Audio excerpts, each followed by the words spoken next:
Hello everyone! Welcome back to Master Che.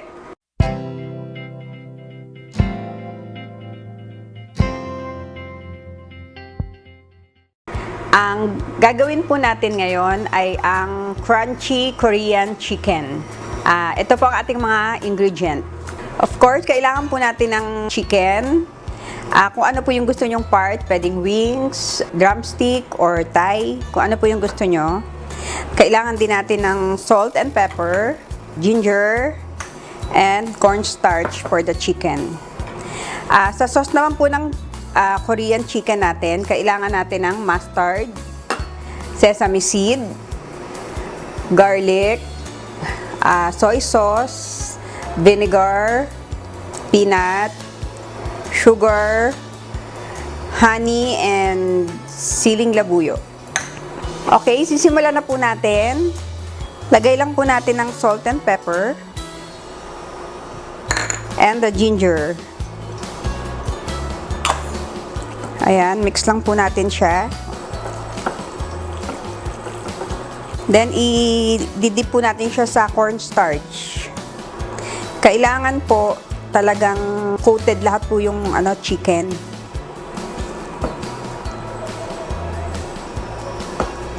Okay, tapos na po natin siyang i-coat lahat ng cornstarch. Ipa-fry na po natin siya. Kailangan po yung ating oil mainit na mainit para pag nilagay po siya. Tapos po, ang gagawin po natin sa chicken natin ay double fry para crunchy po siya hanggang kahit kinabukasan, crunchy pa rin siya. Talagay na po natin siya.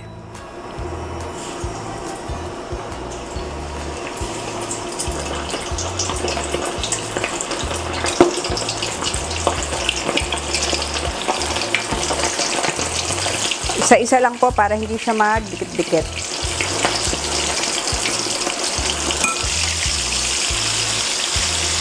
Okay, intayin siguro po mga 12 minutes.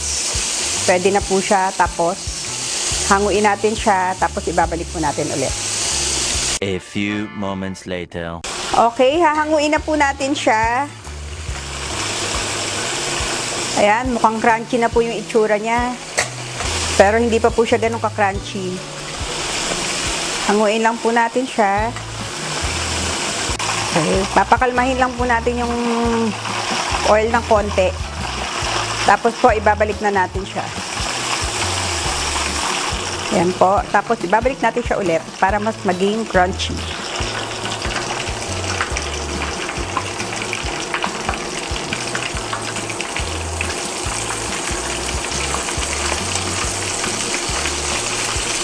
Yan, sandali na lang po to, tapos gagawa na tayo ng sauce.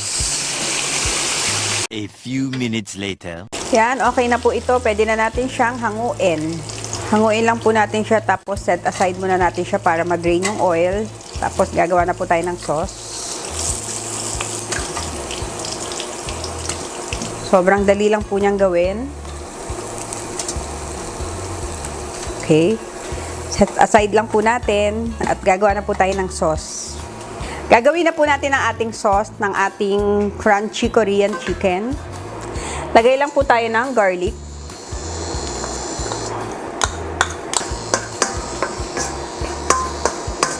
Then add na po natin ang ating siling labuyo. Optional po to. Kung ayaw niyo po ng maanghang, okay naman po. Masarap pa rin siya kahit di maanghang. Lagay na natin siya. Tapos po, lagay natin ang ating toyo. Lagay natin ang ating vinegar. 1 tablespoon lang po. Yung mga sukat naman po nasa link. Pakuluin lang po natin siya. Yan, pag na po, kulong-kulo, lagay na po natin ang ating mustard. Pampasarap po yung mustard. Then, ang ating honey.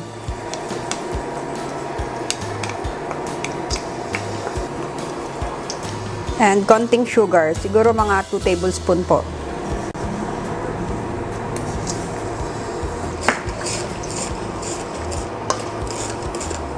Yan. Pagkulo po niya, pwede na natin ilagay ang ating chicken.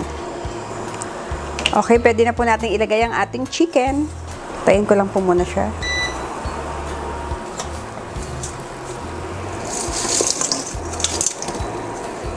Mimix lang po natin yung chicken natin.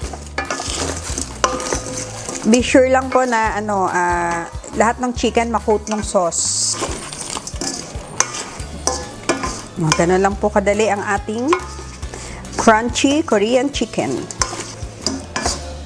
Coat lang po natin maigi yung sauce. Ilalagay lang po natin ang ating peanuts. Optional po to. Pag ayaw nyo po na may peanuts, okay. Pero mas masarap po siya pag may peanut. Yan, okay na po.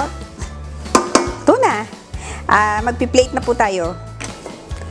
Lagay na po natin siya. Ang bango-bango po nito pagka niluto nyo.